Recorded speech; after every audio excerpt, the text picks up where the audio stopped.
उसी तरीके से झारखंड में जेएसी में हिंदी और साइंस के पेपर लीक हुए झारखंड, जहां पर कांग्रेस और झारखंड मुक्ति मोर्चा की सरकार है।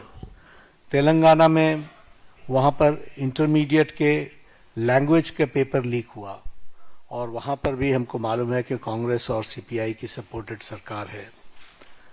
तेलंगाना में एसएससी में लैंग्वेज के पेपर लीक हुआ और वहां भी तेलंगाना में कांग्रेस पार्टी और सीपीआई की सपोर्टेड सरकार है। तमिलनाडु में बीएड के कोर्स पेपर में वहां पर चर्चा होने की आवश्यकता रहती है। मैं यहां यह भी कहना चाहता हूं, भारत की संसद में विपक्ष के नेता श्रीमान राहुल गांधी जी ने एक प्रस्तुतिकरण दिया और उस प्रस्तुतिकरण में उन्होंने लगभग 150 पेपर लीक के बारे में उन्होंने चर्चा की। ये जांच का विषय है और सरकार एक जिम्मेवार सरकार है, इसलिए निश्चित रूप से हर एक बात का जवाब जांच के साथ साथ जनता के सामने, देश के सामने दूध का दूध और पानी का पानी रखेगी। लेकिन मैं ये ज़रूर कहना चाहता हूँ कि जो सरसरी तौर पर मुझे ध्यान में आया है, जो मैंने पेन डाउन किया है, वो आपके साथ मैं ज़रूर चर्चा करूँगा। अगर मैं बात करूँ, जम्मू कश्मीर में सर्विस सिलेक्शन बोर्ड के एग्जामिनेशन में पेपर लीक हुआ, जहाँ पर कांग्रेस और एनसी की सरकार है, नेशनल कॉन्फ्रेंस की। उसी तरीके से Himachal Pradesh school examination board में उसमें पेपर लीक हुआ, जहां कांग्रेस की सरकार है। उसी तरीके से झारखंड में जेएसी में हिंदी और साइंस के पेपर लीक हुए झारखंड, जहां पर कांग्रेस और झारखंड मुक्ति मोर्चा की सरकार है। तेलंगाना में वहां पर इंटरमीडिएट के लैंग्वेज के पेपर लीक हुआ और वहां पर भी हमको मालूम है कि कांग्रेस और सीपीआई की सपोर्टेड सरकार है। तेलंगाना में एसएससी में लैंग्वेज के पेपर लीक हुआ और वहां भी तेलंगाना में कांग्रेस पार्टी और सीपीआई की सपोर्टेड सरकार है। तमिलनाडु में बीएड के कोर्स पेपर में वहां पर जिसे हम कहते हैं Tamil Nadu teachers education university board, वहां भी पेपर लीक हुआ। वहां भी उस समय विपक्ष की सरकार थी। वेस्ट बंगाल में पुलिस कांस्टेबल का रिक्रूटमेंट एग्जाम पेपर लीक हुआ, वहां उस समय टीएमसी की सरकार थी।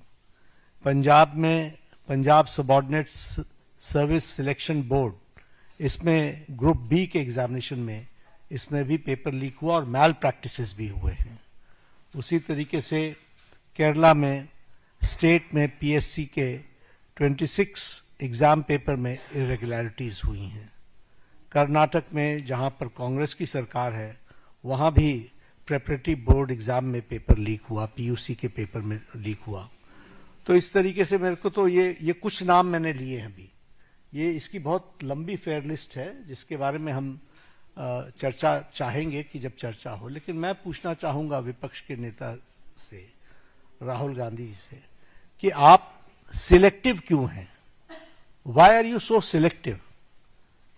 आपने यूपीए के सपोर्टेड सरकारों को, जिसे हम इंडी गठबंधन कहते हैं, इंडी अलायंस कहते हैं, उनकी गवर्नमेंट्स के बारे में आपने क्यों नहीं चर्चा की?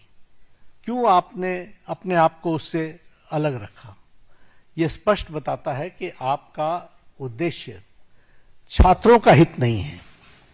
आपका उद्देश्य एजुकेशन में बढ़ोतरी हो, एजुकेशन की क्वालिटी में बढ़ोतरी हो, स्टूडेंट्स को जस्टिस मिले, इसमें आपका इंटरेस्ट नहीं है।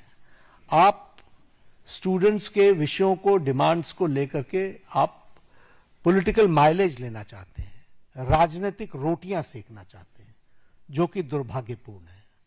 लेकिन मैं इस मोड़ पर एक बात जरूर कहना चाहूंगा कि यह समय ये नहीं है कि हमारी सरकारें, आपकी सरकारें, तुम्हारी सरकारें, इस तरीके से हम इन चीजों को विभाजित करें। ये गंभीर मसला है और जैसा मैंने आपके सामने कुछ नाम गिनाए, ये बड़ी लंबी लिस्ट है जिसमें यूपीए की सरकारें इन्वॉल्व हैं जहां पेपर लीक हुआ है। लेकिन हम आरोप प्रत्यारोप से बाहर निकल करके हमें इस पर चर्चा करनी चाहिए, और चर्चा करने का जो सबसे अच्छा माध्यम है वो है सदन, वो है पार्लियामेंट, और हम चर्चा के लिए तैयार हैं। गहन चर्चा हो, गहन चर्चा के माध्यम से इसकी बारीकियों में हम जाएं। What are the factors which are leading to for paper leak, who are the people involve, and how the central government has responded. हमने किस तरीके से, जब हमारे ध्यान में कोई पेपर लीक आया है तो हमने किस तरीके से इसको एड्रेस किया है, और बाकी सरकारों को भी किस तरीके से इसमें एड्रेस करना चाहिए। क्या बिंदु है जिसके बारे में हमको गहराई से चिंतन करके उसका कोई रास्ता निकालना चाहिए, ताकि हमारे छात्रों के साथ जो करोड़ों में हैं उनके साथ अन्याय न हो। और भारतीय जनता पार्टी एनडीए इस मामले में मोदी जी के नेतृत्व में बहुत गंभीर है, और बहुत गंभीरता से हमने इन विषयों को लिया है, और इसीलिए हमने चाहा है कि संसद में इसकी चर्चा हो। Short duration discussion, long duration discussion, business advisory committee में आप तय करो कितना समय आपने लेना है, 12 घंटे लेना है, 18 घंटे लेना है। राज्यसभा में मैं लीडर ऑफ द हाउस के नाते मैंने हमेशा इस बात को माना है कि जो विपक्ष जितने आवर्स तय करे, हम चर्चा के लिए तैयार हैं, सरकार चर्चा के लिए तैयार है, और विपक्ष को इस बात को ध्यान में लेकर के उसे गोल पोस्ट नहीं चेंज करना चाहिए। हम आरोप नहीं लगा रहे हैं, आरोप प्रत्यारोप नहीं होना चाहिए। हम इस समस्या का किस तरीके से निदान कर सकते हैं उसके बारे में हमको सोचना चाहिए, और पार्लियामेंट सबसे उपयुक्त फोरम है जहां हम गहराई से इसकी चिंतन कर सकते हैं।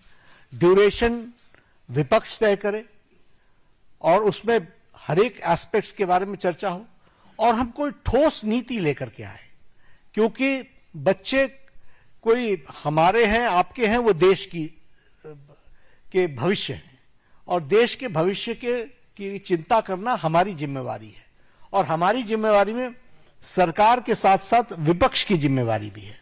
इसलिए विपक्ष भी अपनी जिम्मेवारी को निभाए, और हम सब साथ मिलकर इसका समाधान करें, और कोई स्थायी समाधान की दिशा में हम आगे बढ़ें, ऐसा मैं निवेदन करना चाहता हूं।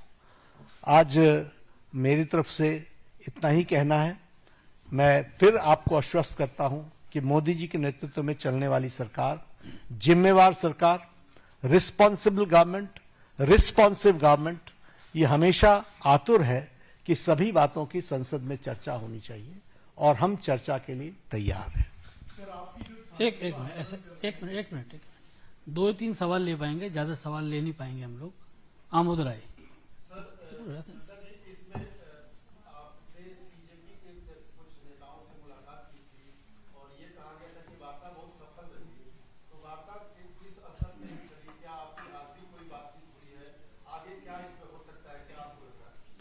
वार्ता बहुत सौहार्दपूर्ण वातावरण में हुई, उनकी बातें हमने बहुत शांति से सुनी।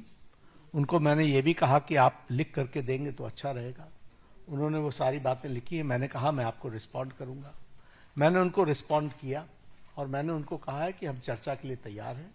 आप जब कहेंगे हम चर्चा के लिए अग्रसर रहेंगे। नीरज पांडे कोई बात नहीं पूछेंगे। नीरज पांडे आज कोई चर्चा नहीं है।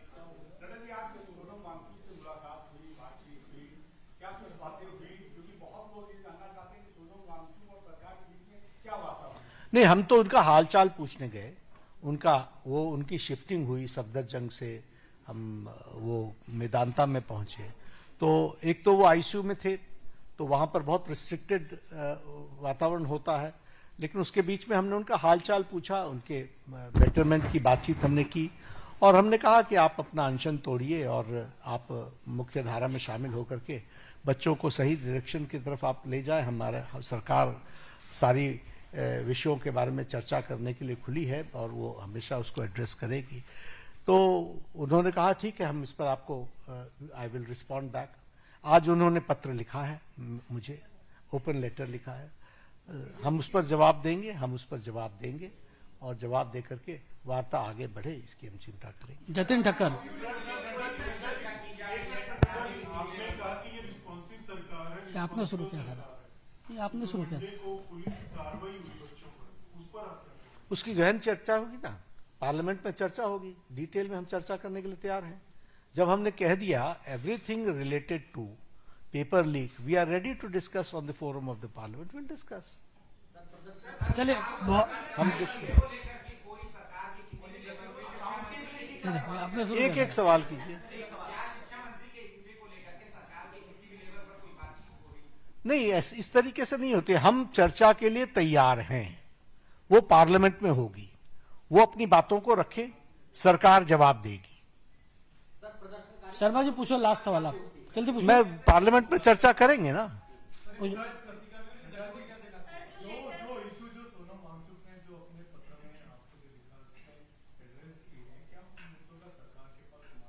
वी विल रिस्पॉन्ड, हम रिस्पॉन्ड करेंगे। उन्होंने लिख करके दिया, हम रिस्पॉन्ड करेंगे। बहुत बहुत धन्यवाद आप सब लोगों का। बहुत बहुत धन्यवाद।